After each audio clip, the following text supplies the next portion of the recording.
the next story was another one that I didn't see anybody else talking about, and it's our friend Orf. But before we do that, let's look at some chat. Say hi to everybody in chat. This article is fire. Totally agree. Patrick Lawrence was great. Yeah, is she in jail or hiding from CIA with death threats? No, not a whistleblower. Exactly, Darlene. And Chelsea did seem to walk back her Greenwald comment. Well, that's good. Glad to hear that. Yeah, and that she was going to The Intercept instead of Assange. We saw that, and then she really tweeted at him. And then she was on the Deconstructed podcast right afterwards. It was kind of a direct shot, I think, at Greenwald on behalf of The Intercept. That was my take on the whole thing. But I did want to make mention of Orf. He has a Substack called censorednews.substack.com. You can follow him on Twitter at 0RF.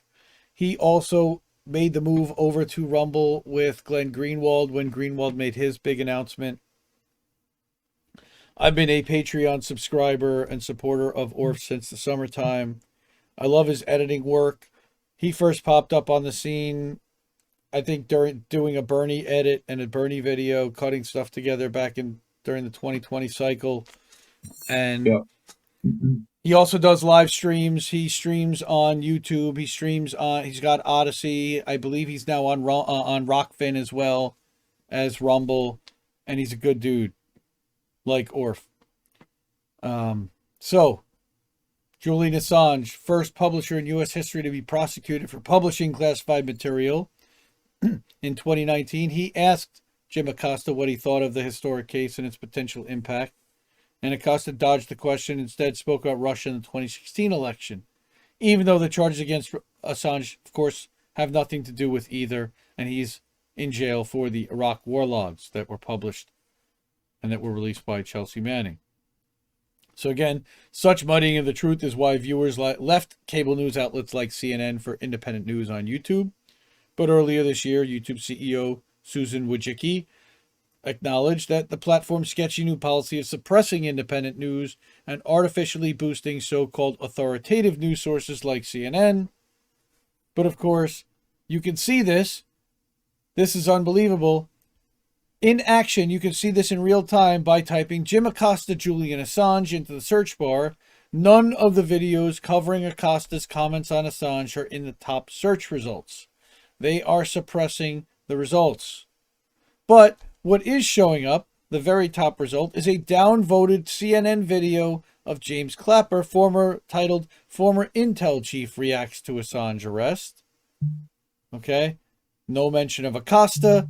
And while Clapper briefly discusses Assange, the majority of the video isn't about him, because before the halfway point, it's changed to Russians, spies, and election meddling, which again has nothing to do with the case against Assange. They're trying to muddy the waters.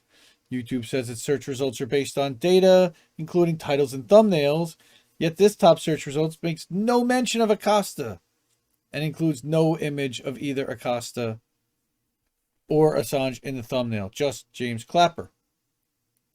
YouTube Search and Discovery team says video rankings are based on satisfaction signals from viewers.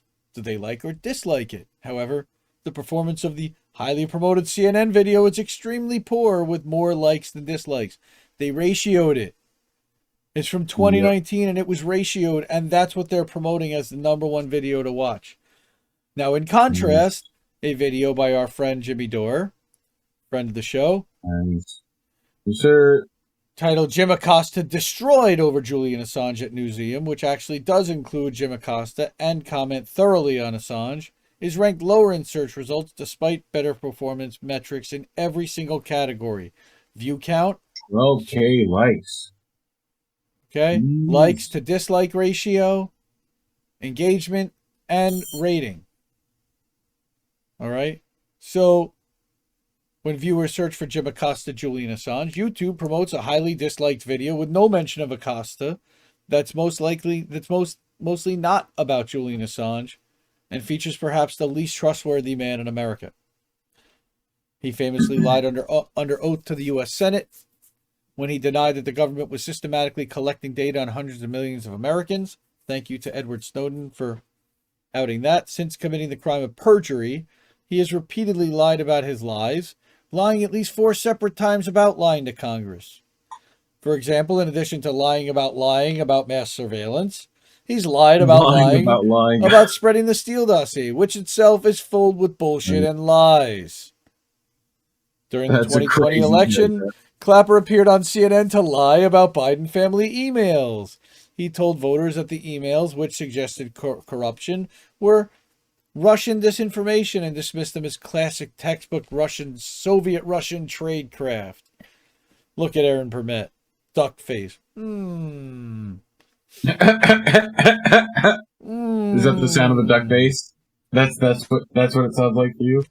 All right. However, Politico has since confirmed that the Biden. Are you duck facing? That's what I wanted to know. Like, did you duck face when you made that noise? And look, like, Aaron Burnett's doing duck face, and Clapper's going, "I'm a sad panda." Oh, yeah, the saddest man. I'm a sad panda. Saddest. Well, I lie to your face. Is that like resting sad face? Is that what that is? RSF? Yeah, I guess you could call that RSF. So Clapper continues to be a proven source of election meddling disinformation, yet he remains on CNN, and CNN remains boosted as an authoritative source by YouTube. Besides being an abominable purveyor of misinformation, Clapper also dabbles in hate speech. YouTube began its modern censorship campaign when it removed Alex Jones for hate speech, but for some reason, YouTube allows Clapper to use the same xenophobic rhetoric. In a video on NBC's official YouTube channel, he accuses Russians of being, quote, genetically untrustworthy. Wow. The Russians, he says, quote, what does that mean? Are typically almost genetically driven to co-opt, penetrate, gain favor, or whatever. Normally, they... Wow, that's pretty smearing and pretty dense. Stereotyping Russian people as genetically malicious appears to be a violation of YouTube's hate speech policy, prohibiting content that incites hatred against groups based on ethnicity and nationality. Alas, well, they're going to be my best fucking friends. Alas, YouTube not only continues to host Clapper's hate speech, the big tech monopoly actively promotes his misinformation network. Us Tallahassee boys love our Russians. Thank you to Shout out for Kreischer. Sorry, Brad Krishley. Brad Krishley. Brad Krishley's pretty great. This is what we call 2 bears, 1 cave. He's almost like down to my weight. I know he works real hard on Bert's killing getting slim, Bert's killing it. So again, everybody subscribe, censorednews.substack.com. This is Matt Orfalea. He's got a really funny video where he's got like everybody saying his name wrong because nobody knows how to pronounce his name.